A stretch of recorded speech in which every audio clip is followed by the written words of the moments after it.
Hi there, my name's Laura, and for this edition of the Daily Dose, I'm going to tell you a story about Luke Skywalker and how to have hope when life seems hard.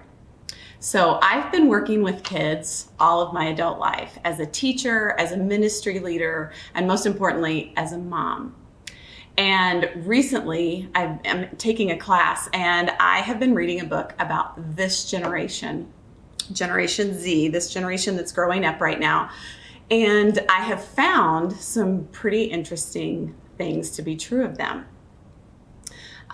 Because these kids are growing up in such a media-saturated world where at their fingertips they have everything available to them that's going on in the world, they are discovering that a few really negative effects are happening.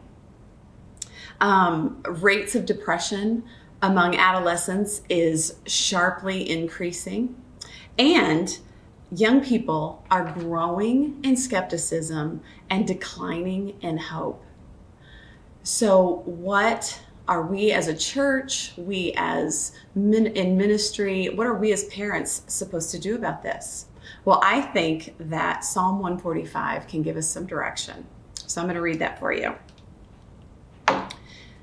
It says, I will extol you, my God and King, and bless your name forever and ever.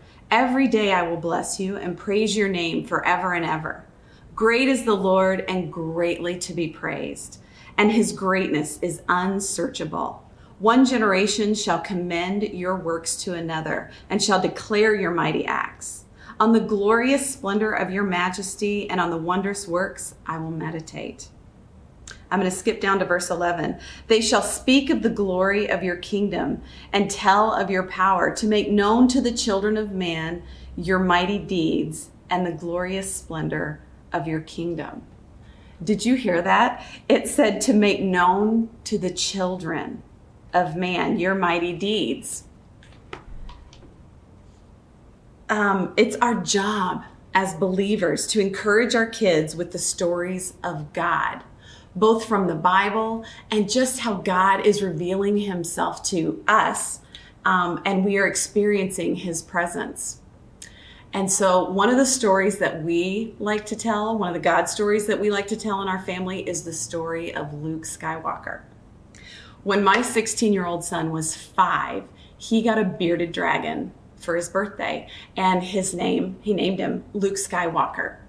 And we had had Luke Skywalker for a while, and it was my job to clean Luke's tank. Now, I need to tell you that my son loved this lizard. He would wear him around with him wherever he went. He would sit with him while he homeschooled. He would take him out on walks in the yard.